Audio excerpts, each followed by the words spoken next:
In general, these books appeared in the Greek translation of the Old Testament, known as the Septuagint, but not in the Hebrew versions of the Old Testament. We're going to talk more about this in a moment, but therein is where the argument starts about whether they should be treated as authoritative or not.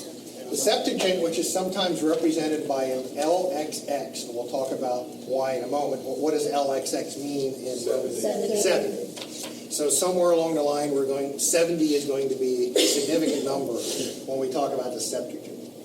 It's a term applied to a Greek translation of the Old Testament started in the 3rd century BC. Why did we need a Greek translation of the Old Testament in the 3rd century BC? Because everybody didn't speak Hebrew. Jews had been spread all over the Mediterranean. They had been Hellenized. We're not talking about Helen of Troy or my best friend's wife. Hellenization refers to when Jews are in Alexandria or there are different places around the Mediterranean, and they kind of become incorporated into Greek culture, Greek life. So they're known as Hellenized Jews. A lot of those Hellenized Jews couldn't even read Hebrew anymore. So they had to have a translation that was in a language they could read. So that's one of the reasons to write this wonderful translation. There was another reason too, and we'll get to that in a moment. There are books that appear in the Septuagint, but not in the Hebrew Masoretic text. And those books form the core of the Apocrypha. So how did this happen? So you have the Masoretic text. You take your Old Testament and you open it up and you look at it. In general, certainly if it's a Bible translated before 1965, but even post-1965 Bibles, what you're holding in your hand is known as the Masoretic text. The Masoretic text is a official Hebrew source document for the Old Testament that was approved by Jewish elders in the 1st century AD. So for a long time it was considered to be the source. So when Christians put together their Bible, they used the Masoretic text. Sometimes it's referred to as the MT. So the Septuagint comes along. Septuagint does this wonderful Greek translation of the Old Testament. But guess what? A lot of other books have been written in the intertestamental period that weren't around when the Masoretic text was put together. And those books, the people who did the Septuagint decided to include them. They're cool. Hey, First Maccabees, Tobit, Judith, cool. We're going to put them in. And this sets the stage for the great argument. Do we consider them to be authoritative or not?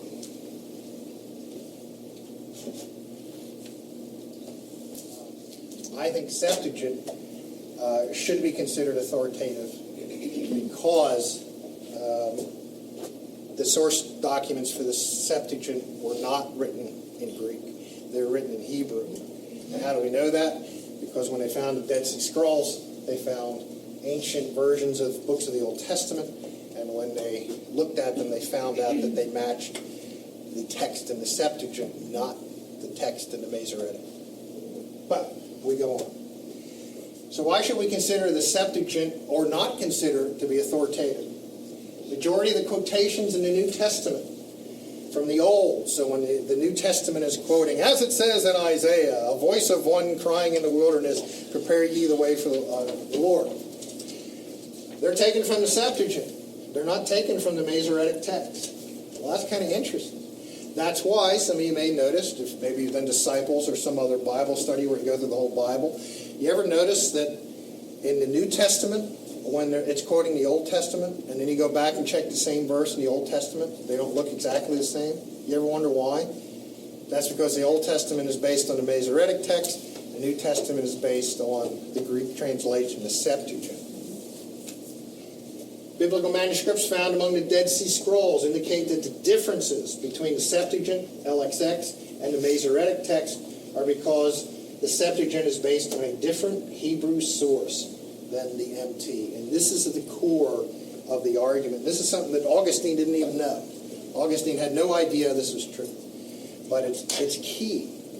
Because the reason some scholars, including Jerome, poo-pooed the Septuagint is because until 1948, the only sources we had for the Septuagint were Greek sources. So they said, well, this is a translation. You should never consider a translation to be authoritative. So the fact that there's differences in the Septuagint Old Testament compared to the Masoretic Old Testament, well, that's because those translators ran wild in the Septuagint. They just did what they wanted, and so we shouldn't take that as authoritative. And then they found the Dead Sea Scrolls, and they found all these ancient books of the Old Testament, and the additions or the changes, the differences between the Septuagint and the Masoretic text. They found them in these ancient Old Testament texts. And so the reason the Septuagint is different than the Masoretic text is not because it's a Greek translation and they ran wild. It's because they were using different ancient Hebrew source documents.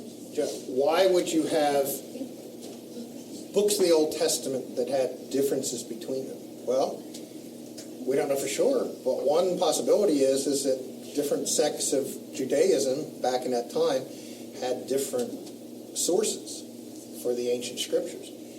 Does that happen today? Well, yeah, the Roman Catholic Bible has 12 books in it, the NIV doesn't. Eastern Orthodox Bible has 16 books in it that the NIV doesn't. So we have the same thing today. So the same thing could have been true back then, that they, maybe the Essenes, for example, had their own ancient Hebrew source documents, and those were the ones that were used for the Septuagint. So anyway, this has elevated the authority of the Septuagint in the eyes of many biblical scholars. And that is why today, especially in Isaiah, because that's the one that's affected the most, in your NIV or your NRSV or whatever you're using, if you look in the book of Isaiah, you'll see a bunch of footnotes. Footnotes will say something like DSS says or Septuagint says. And in those footnotes, they're showing what the differences are between the Masoretic text and the books that were found in the Dead Sea Scrolls. Augustine, or Gene's not here today, so I guess I don't have to say or Augustine. So we'll keep it we'll keep it Americanized today. Lydia's here. She's represented. I'll stay. Okay, St. Augustine in American, or Augustine, if you're British. He believed the Septuagint translation was divinely inspired. He said that for the Septuagint, translators are justly believed to have received the spirit of prophecy, so that if they made any alterations under his authority and did not adhere to a strict translation, we could not doubt that this was divinely dictated. So Augustine didn't know about the Dead Sea Scrolls and the separate sources. Augustine knew there were differences in the Septuagint from the Masoretic text. So how did he explain it? Well, translators must have been divinely inspired when they made the changes. I think that's kind of cool. And therefore, we find that the apostles justly sanctioned the Septuagint by quoting it as well as the Hebrew when they adduced proofs from the Scripture. So once again, when the apostles quote the Old Testament, they don't quote the Masoretic text, they quote the Septuagint. And Augustine is saying that he thinks that was a reasonable thing for them to do.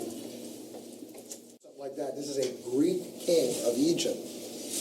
Heard about these wonderful books that they had in Jerusalem. Well, Jerusalem was under his political sphere. And he said, I want to read these, but I can't read Hebrew, obviously, so you need to translate these into a language I can read. And the Jewish elders actually were all for this because they had been talking about the same problem that we talked about earlier, that a lot of Jews couldn't read Hebrew anymore. So they had to do a translation. So here's the wonderful legend. The legend records that 72 Jewish scholars, or 70 in some accounts, so LXX is for the 7, produced 72 translations in 72 days without a word of variation.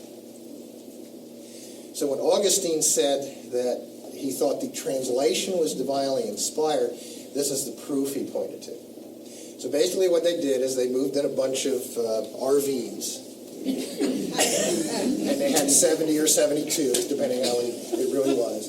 And each one of these scholars had the little RV, and they went in and they translated the first 5 books of the Bible. So the legend said that when they did that, when they were all done, every one of the 70 or 72 translations was exactly the same. And that's why Augustine said, must be divinely inspired. So how should we look at this legend? Well, I shall leave it to you ultimately to decide whether you think this legend is credible. But a pretty important guy in 150 AD named Justin Martyr, who wrote in his hortatory addressed to the Greeks. And his most famous book is called First Apology. So Justin Martyr is a pretty important figure in the history of Christendom. He's an early church father. He is not a doctor of the church because of some weird rule in Catholicism that if you're a martyr, you can't be a doctor in the church. I have no idea why. So because he's considered to be a martyr, he's not a doctor of the church. But if he hadn't been a martyr, there's no doubt he would have been a doctor of the church. And he's certainly one of the early church fathers.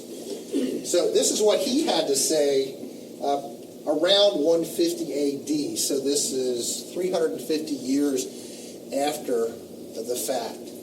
He said Ptolemy, king of Egypt, he had built this library in Alexandria, gathered books from every quarter in his field of library, then learned that very ancient histories written in Hebrew happened to be carefully preserved. And so what's he talking about? The Hebrew Testament. And wishing to know their contents, he sent for 70 wise men from Jerusalem who were acquainted with both Greek and Hebrew. And he appointed them to translate the books, and that in freedom from all disturbance they might the more speedily complete the translation. He ordered that there should be constructed, not in the city itself, but 7 stadia off, as many little RVs as there were translated, so that each by himself might complete his own translation, and enjoined upon those officers who were appointed to this duty to afford them all attendance, but to prevent communication with one another, in order that the accuracy of the translation might be discernible even by their agreement. And when he ascertained that the 70 men had not only given the same meaning, but employed the same words, and had failed in agreement with one another, not even to the extent of a single word, but had written the same things and concerning the same things, he was struck with amazement and believed that the translation had been written by divine power, and perceived that the men were worthy of all honor as beloved of God, and with many gifts ordered them to return to their own country. And having, as was natural, marveled at the books and concluded them to be divine, he consecrated them in that library. So it's a wonderful tale. So essentially he's saying this is how the books of the Hebrew Testament got put into the Alexandria library. And okay, so here's the key. This Justin Martyr, 150 AD. These things ye men of Greece are no fable, nor do we narrate fictions. But we ourselves, having been in Alexandria, saw the remains of the little cots at the Pharaoh still preserved. Isn't that wonderful? Isn't that wonderful? So the little RVs were still there. The campground was still there. So this is wonderful. So certainly Justin Martyr and Augustine believe the legend to be true. You can decide. We should consider the Septuagint and therefore the extra books authoritative. Septuagint was a standard translation used by the early Christians. Joe has already ruled on that if the apostles used it, that should mean something. Thank you, Joe. Augustine viewed that the Septuagint translation was divinely inspired. Dead Sea Scrolls have given new status to the authoritativeness of the Septuagint, which may have come from a different source than the Masoretic text. The book of Jude in the New Testament refers to 2 apocryphal works. Although I should point out, you'll notice this is a small a. These are not books that are in the Apocrypha, capital A. These are just intertestamental books that did not make it into the Catholic Bible or the Orthodox Bible. One is the Assumption of Moses, and the other is First Enoch. And we'll talk about that when we get a little further on. If you ever read Jude, and Jude's only 1 chapter, so it's no big deal. Go home and read it. You get on the second page, you get to this weird thing about the devil stealing the body of Moses, and you're scratching, where the heck? I've read the Old Testament 6 or 7 times. I don't remember anything about the devil stealing Moses' body. Well, that comes from the assumption of Moses. And then there's a quote straight out of 1 Enoch with no alterations whatsoever. It talks about the tens of thousands of angels. One of the reasons the apocryphal books were rejected by the Jewish rabbis is because, in their view, the age of revelation ended with Ezra, or the age of revelation ended when the last Old Testament book was written. Whether that was Malachi or Daniel, I don't want to get into that argument here now, but whenever that was the end of the age of revelation. Do Christians believe the same thing? Do Christians believe that the age of revelation ended in 430 BC? No. Christians believe the age of revelation ended when the last apostle died. It was probably early to mid-90s of AD when John finally died. So one of the reasons that Jewish elders rejected those intertestamental books is because of their view of when the age of revelation ended, but Christians don't have that same view. So some people will say, well, heck, the Jewish elders, they're the right ones to decide what their holy book should be. Yeah, I agree. They're the right ones to decide what their holy books for Judaism should be. I completely agree. I don't know that they're the right ones to pick which book Christians consider to be divinely inspired. Okay, now here's the opposite side of the argument.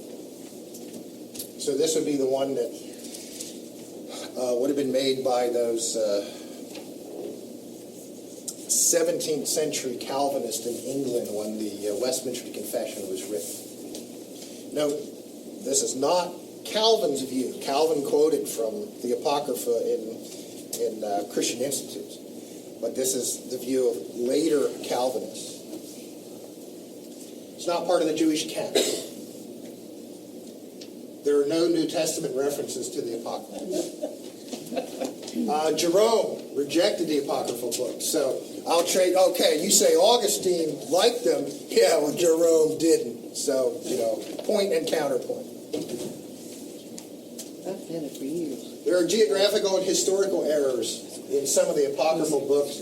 Well, really, in one of the Apocryphal books, which is Judith of Bethulia. What else? None of the authors of the Apocrypha claim divine inspiration.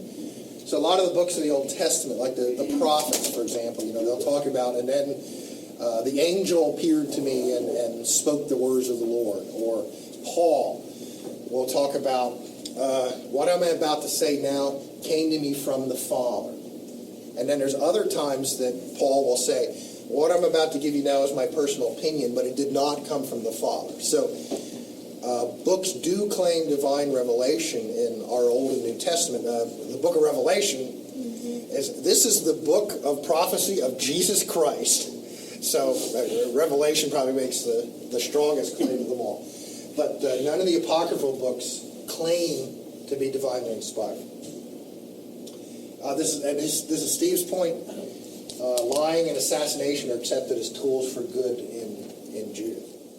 So that was